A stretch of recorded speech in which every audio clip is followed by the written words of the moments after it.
Hello, welcome together. I'm Chef Ben. This is Chef John. We're here to demonstrate you a nice dish, Floridian first ever farm-raised salmon, eco-friendly from a super nice blue house that is located in South Miami. So we're super excited about doing that. We have some cool ingredients that are very festive for the Thanksgiving and Christmas coming in. So we're gonna start the demonstration. Sure. Like Chef Ben said, gather. Also within the group is Fathoms in Cape Harbor, the French press, best coffee, best gelato. Very, very local group that kind of leads into why we have Tunaskin merchandise and whatnot. We're very interested in supporting local and kind of throwing the whole rationale of local business out there right now, especially, sustainable, local, kind of why, Chef and I chose the local Florida salmon, which is incredibly unique, brand new, and definitely reduces, super eco-friendly, reduces the carbon footprint, kind of centers money back in Florida. So, should be fun. Ready to start cooking? Perfect. So the thing that we're gonna do first, we're gonna start the prep of the gremolata. So gremolata, it's a combination of this one. We did some walnuts. We are doing some cranberries. We're gonna do some nice dill that always go well with salmon to bring a nice taste. We're gonna bring lime zest and the juice and a little bit of olive oil. So that will be your result at the end. So you have kind of a paste. That we will add some olive oil at the end just to top on top of the salmon. So very easy with all that. We're just gonna actually put all our ingredients in a RoboCoupe. If you don't have a RoboCoupe or blender or whatever, you can always use what is called a knife. It's very utile and just chop it. That works well too. Right now we're gonna add the dill. So be generous with the herbs, bring a nice flavor. Remove the bigger stems, and after that you can, if you want to add some parsley, if you want to add some cilantro, whatever herbs you like, actually is good with it. That is called microplane. It's a zester. Microplane actually is the brand. So you can just grate it your lemon very, very thin, and you get just the zest, really like the yellow part, not touching the bitter part that is the white on each citrus. Okay, like that right there.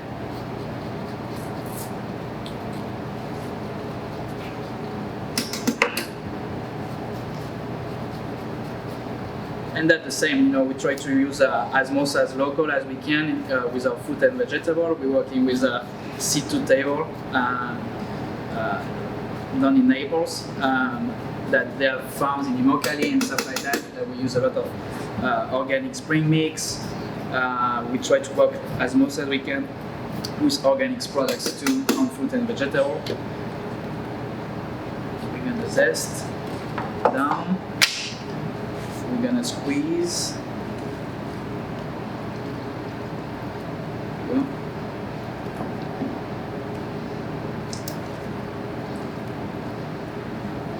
Perfect.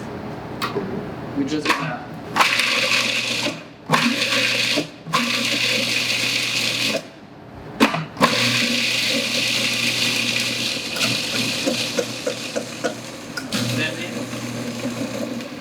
not too much, perfect. That way we have a consistency, like with the juice a little bit even creamier. So that's what we want, okay? So that's the result that we had after. See there? Perfect, we will add our oil later. In the meantime, we already did our parsnip puree, so John, if you want to explain. Sure. Parsnips, I think, are, again, we look for vegetables that are indicative to the region, vegetables that are, grown, like Chef said, seed to table, maybe farmers markets, wherever. I think parsnips get a bad rap. you always look at Publix, local grocery stores, and they always seem to be there. Parsnips is a really cool root vegetable, kind of a sweeter version of a carrot, if you will, and very, very, very easy to cook. We didn't decide to demo this because it's so incredibly easy to cook. Just peel them. They literally look like white carrots, if you will. Take the peel off of them. You can cut the end of it off, cut it about 1/4-inch slices, put it in a pot, cover it with cream, put it on the stove, bring it to a boil, let it boil for like a minute, cut it down and let it simmer for like 15 minutes, and then literally salt. Normally, you've seen chef for this dish, we use half of the lemon. The other half of the lemon you can squeeze into the parsnip puree. Just blend it up really nice in a Robocoop, and then put it back in the pot to reheat and adjust with cream. It's got a very nice starchy consistency and a nice sweet flavor that pairs extremely well with the Floridian salmon and the Walnut and Cranberry Gremolata. So that being done, now that our salmon, so we're probably around the 6 ounce, nice portion. You see that the flesh, the quality, the color, the skin, beautiful. We just received the product today. It's an amazing product, to be honest.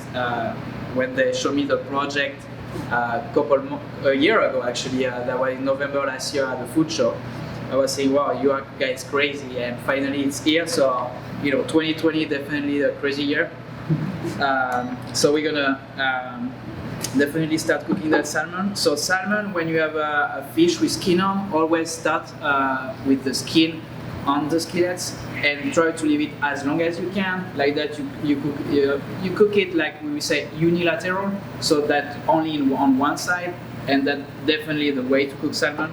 So you need to cook it on one side, the skin side. There we go. Now we're talking. The nice sound, very important. Your pan needs to be hot. Okay. And season.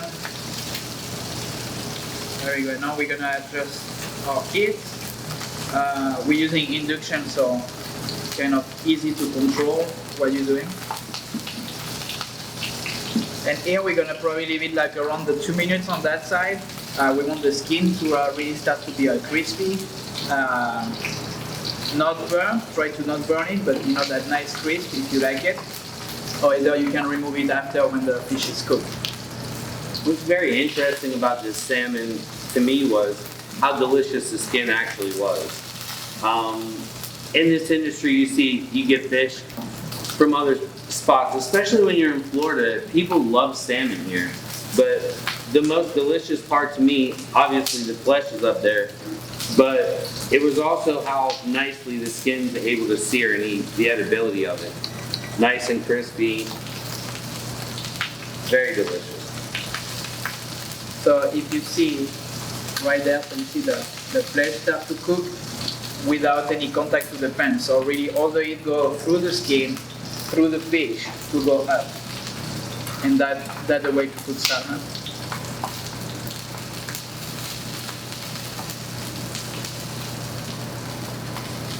Beautiful. So right now we should. So that's how we start to have our skin. So we're gonna leave it a little bit longer, probably an extra minute. In the meantime, so here what we have is the Romanesco cauliflower. It's kind of actually nice for the festivities. It looks like a little Christmas tree. Very nice, seasonal too. I think it's fun. The taste is great. We just actually blanch it, and after that we will just saute it using the same oil that we used to cook the fish, like that to keep the same flavors. So you see right now the fish, you see the flesh that starts cooking already.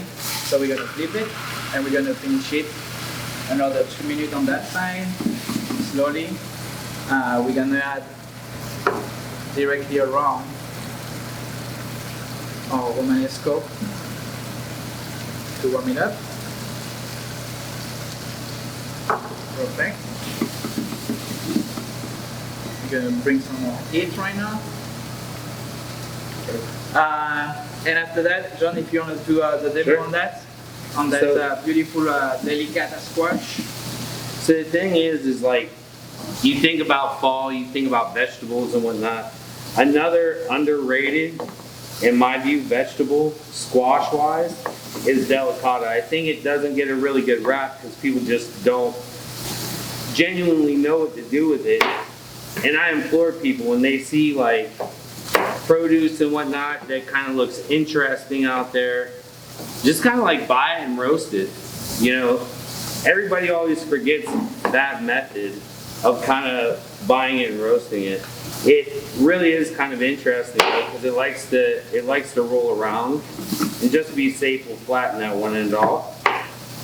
But you can keep. Obviously, it's a seeded plant. So take what you would use like a cookie cutter, a ring cutter, biscuits, pop the seeds out. You can also, if you want, make butternut squash seed granola. It's really nice if you dry the seeds out, dehydrator, toast them on a low oven, or even put them in an oven that's off. But for us, here with this dish, we wanted to add something a little, you know, that little fall flavor that's also a little sweet. So we just very simply cut them, punched out the center, and then glazed them with some local honey. Put them in the oven and roast it until it's soft. That kind of like ties the sweetness of the parsnip, this savoriness of the salmon, the fattiness, and the Romanesco all together in one dish.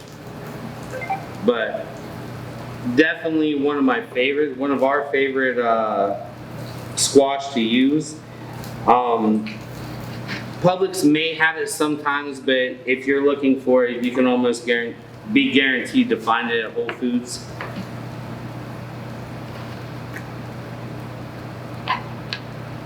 It is very easy, and that is safe as well. The way to do it with a cookie cutter, just squash normally has our vegetables that are hard, and Halloween just passed. Probably a lot of people just had some issue carving and went to the hospital for a bad cut. So those one are easy. The way to do it to handle. I don't know if you see John even cut a little bit there to make something easier and square like that. If it's not round, it doesn't roll. It's easier and safer. You can do that too. And you see at the end, so after they are roasted, that the result that we got. Skin are awesome, to be honest. Everything it's good vegetables. So that's it. So we're gonna start the plating. Okay. So easy. We like to plate here in our restaurant, and what we try to do most of the time, we respect the product, so we don't need to add way more to the dish, and try to be easy as we can and elegant. It's something that we try to do. So we're gonna have our roasted rings of the delicata that we're gonna put under. 3 of them. We have our beautiful salmon. There we go. So we're gonna put just a piece right on top. We like to cook it medium rare. Obviously, everybody is free to eat the food the way that they like. That's the way that we recommend. But if you want to cook it longer, just cook it longer, and you will have a perfect medium. I put the Romanesco. That brings some of that Christmassy decoration, nice taste, and it's probably a good idea to if you want to try your kids to eat more vegetable. Tell them that they look like a Christmas tree, and that will be easy. Charm away. And after that, so we have our gremolata. The thing that we're gonna do, so the thing that we're gonna do, we're gonna those cranberries, walnuts, lemon juice, dill, parsley, everything. We're gonna add some extra virgin olive oil. A good amount, okay. We just mix it a little bit, and that's gonna be our sauce. So it's back in the 80s, you need to add a big chunk of sauce everywhere in each dish, and less you see more of those creative sauce, like healthy.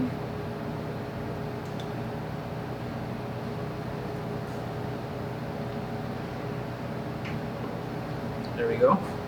So that's it. Here you have Blue House farm raised Floridian salmon, first ever, with a parsnip puree, Delicata Squash, Romanesco cauliflower, and our cranberry walnut gremolata.